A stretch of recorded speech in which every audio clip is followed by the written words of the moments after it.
Breaking overnight, fire crews quickly rushed to an apartment fire after reports of smoke and flames that happened around 2:15 this morning at the Brentwood Apartments near Zuni and Louisiana. That's in southeast Albuquerque.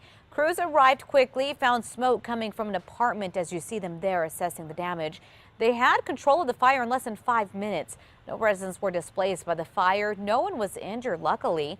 The cause of the fire is now under investigation. Past the hour now, if your student doesn't already have access to health care in school, a state lawmaker wants to increase their chances. He's proposing adding more health centers at school districts across New Mexico. The demand is great all over the state for them. Senator Gerald Ortiz-Pino is sponsoring a bill asking for $16 million to add more school-based health centers. APS has 7 schools with health clinics. Students can access birth control, behavioral health counseling, and physicals. In the past, parents were not comfortable with the idea of kids getting condoms on campus, but healthcare workers say more parents are supporting those school clinics. We also make a real effort to get kids to talk to their parents and bring their parents in. Senator Ortiz-Pino's bill does pass. The state would add 22 more health clinics in schools by the year 2020. We're uncovering this morning why APS says it's concerned with its new computerized standardized test. The state adopted the system called PARC. It will be used for the first time this spring for students in 3rd to 11th grade. The test keeps track of students' progress each year. It also helps the state grade schools and teachers. APD says it's worried their technology won't be able to support the computer program.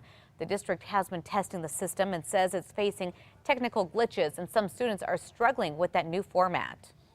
We have between 15 and 20,000 computers in a testing environment right now. So that's a lot of systems to touch with not very many people. The state education department says it will help schools troubleshoot the problems. We're learning more this morning about why CNM is cutting hundreds of its classes. The college says it's because of low enrollment and not enough money from the state. The school has not said just how many students this move will affect. Last month, CNM warned of possible class cancellations if more students didn't enroll this semester. CNM released a statement yesterday saying it's doing its best to reach out to the affected students to help find them another option here. While many of us are preparing to do our taxes right now, state officials are making sure we all know where the state money is going. News 13's Catherine Mazzone is getting answers from New Mexico's auditor about how transparent things really are. She joins us live in the Newsplex with more on that. Catherine?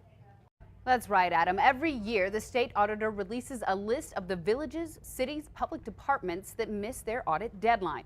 Those audits reflect how your tax dollars are spent. I think the public has a right to know what's being done with their tax dollars. And the audit is the fundamental way we do that in New Mexico. And so if the audit's out, we don't have any transparency or accountability into how our tax dollars are being spent. New Mexico Auditor Tim Keller says if people have to do their taxes and balance their checkbooks every year, so does the government. Keller tells us audits are important for appropriations and how these cities and counties budget for next year. Plus, he says it's an issue for any agency that does bonding or offers financial guarantees. In order for an agency to get their bonds out, they have to have a clean audit.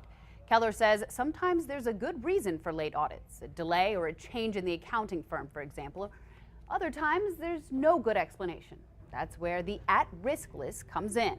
Keller says it provides transparency and accountability. Historically, the list has been very effective at this, and we usually start at about 50 entities every year, and by the end of the year, it's down to 10 or so. Now, in addition to listing the last time an agency turned in their audit, the at-risk list also indicates whether the audit was in poor order or not. This year, there are 44 agencies on the list, but already 10 have turned in their audit since it was released last week. Back to you, Adam.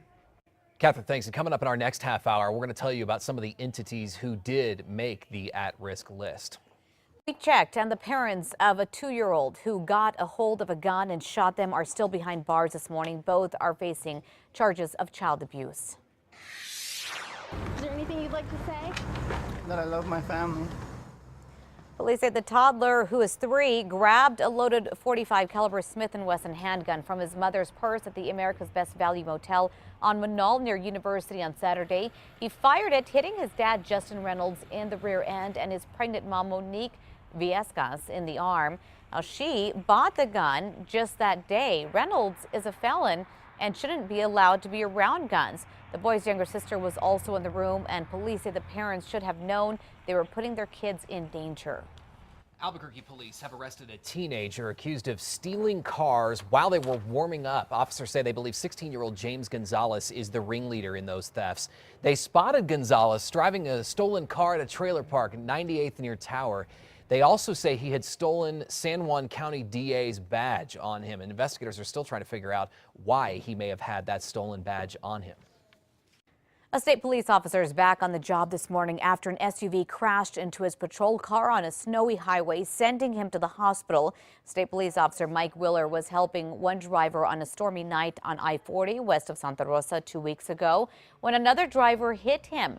He hurt his shoulder, chest, broke his nose, and had a severe concussion. The officer woke up in the hospital with no memory of what happened. His captain had to explain it all to him.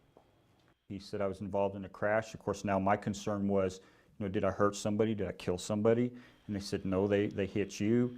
And then I said, are you sure? I must have asked them, 50 times if it was my fault, and are the other people okay?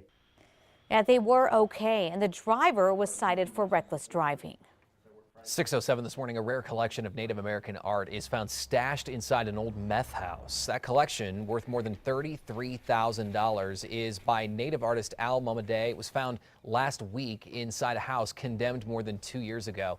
An officer found the art while checking out the home that's now become a place where they say drug users hang out and hide stolen stuff. The officer Googled Momaday's name and found that he was a famous artist who died in 1981. He took the art to the Albuquerque Museum, which appraised it and said it's working to return the art to Momaday's son. It's not known where that art was actually taken from. Although the city set a deadline for evictions in Tent City, the makeshift neighborhood is still standing this morning. Wednesday, an attorney filed a restraining order against the city to keep it from evicting the campers at First and Iron. We spoke with that attorney late last night, who said the judge has not made a decision just yet. If the judge agrees with the city, campers would have 30 days to clear out. New video shows the final moments before a small plane hit a television tower. That plane had taken off from Carlsbad. Watch as the flash of light sort of erupts here on the horizon when the plane hits the tower. There it is. The crash turned out to be deadly, killing the plane's pilot, a Lubbock doctor, knocking KCBD Channel 11 off the air. And NTSB officials will now take about a week to create a preliminary report on the crash. They say it may take more than a year, though, to figure out exactly what happened. A U.S. Coast Guardsman is accused of shooting 2 colleagues, including a police officer. Police say 31-year-old Adrian Loya shot 2 female Coast Guard officers, killing one of them and wounding the other. Loya is also accused of setting a car on fire to hamper police, planting fake bombs, and wounding a police officer. Loya pleaded not guilty and will now undergo a mental health examination. 6:32 this morning, and new and developing this early hour as the measles spreads across the country. The Santa Fe School District plans to step up enforcement of state requirements for student vaccinations. According to the Santa Fe New Mexican, the district will ban students from attending classes without up-to-date vaccinations. This is, of course, unless they have a valid waiver for medical or religious reasons. This plan will take effect later this month. The article says not all unvaccinated kids will be banned, just those who don't meet state medical regulations.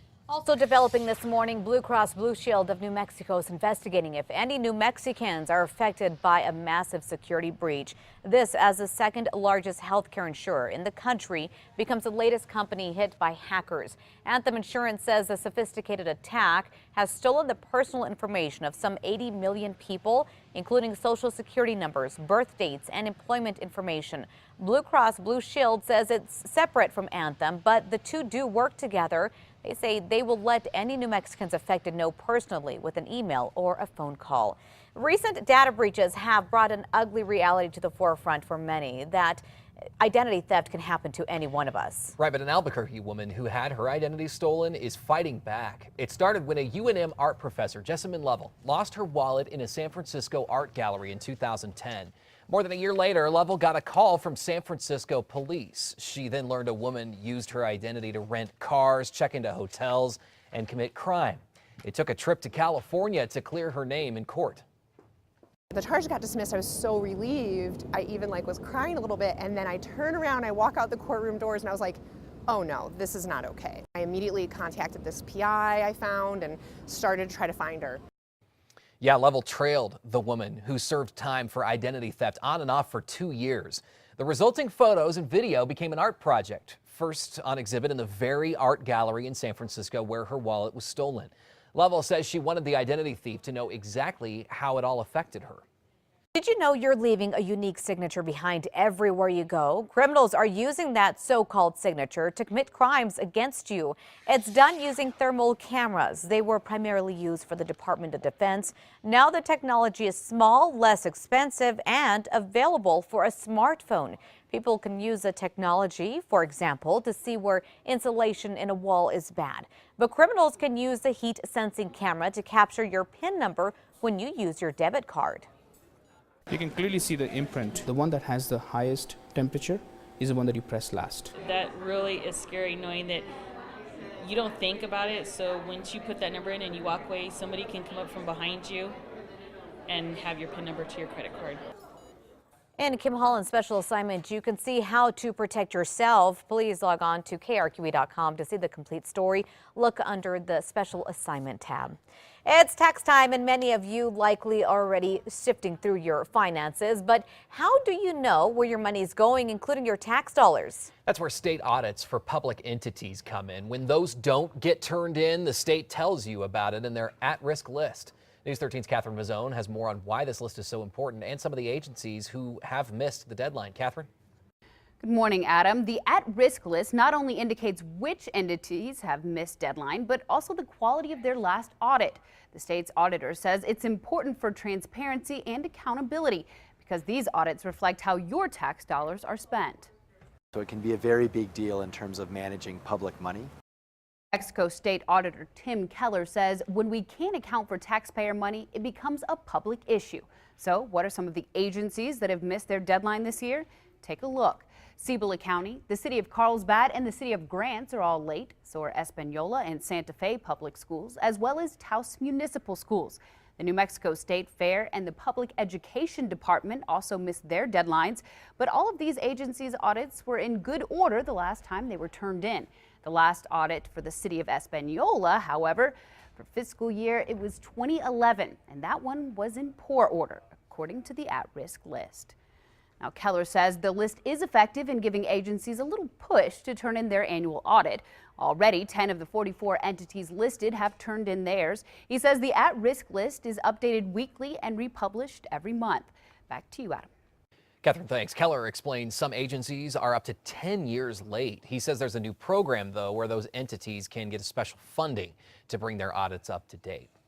Developing this morning, Bernalillo police are searching for a driver who they say hit a man on purpose. According to police, the driver of a red Dodge four-door pickup was tailgating several vehicles at Paseo and I-25 and then followed a driver to Highway 550 behind Taco Bell. When Albert Quiver got out of his car, the other driver hit the 32-year-old and sped off. Quiver was taken to UNM Hospital. He's now in critical condition. Police say the truck has tinted windows and was pulling a trailer. Lawmakers say there will be $60 million less than anticipated in next year's budget. Money that many of them wanted to use on education. The money is part of the oil and gas revenue that the state brings in. In December, lawmakers anticipated $140 million in new revenue. Now they're looking at $83 million, a big drop. Lawmakers say the drop in oil prices will be mitigated slightly from anticipated tax increases, including a rise in gross receipts tax and income taxes. A bill that would outlaw e-cigarette sales to minors has passed its first hurdle with a unanimous vote. The House Health Committee approved a proposal that would add the electronic cigarettes to the state's Tobacco Products Act. That act makes sales of them illegal to anybody under 18. Supporters say the ban is needed because e-cigarettes are becoming popular and children may consider them safer than tobacco. Many argue the risks, though, are unclear. New and developing this morning, an arrest for the kidnapping of a 6-year-old boy orchestrated by the kid's family members. Their reasoning? He was too kind to strangers. According to police, the boy was lured into a truck and terrorized. Police said the boy's mother, grandmother, aunt, and one of his aunt's co-workers planned his kidnapping. Police say the 23-year-old friend waited at the boy's bus stop after school, lured him into a pickup, then drove off with him. The boy starts immediately crying when he's told that he's never going to see his mother again. He's never going to see his house. And then when he doesn't stop crying, he shows him a gun. And it gets worse. Listen to this. Boy was then bound and covered, led under his basement while his family listened through a baby monitor. The boy's pants were removed and he was told he would be sold as a sex slave. All of them now face a slew of charges. His mother, kidnapping and child abuse. Can you believe that?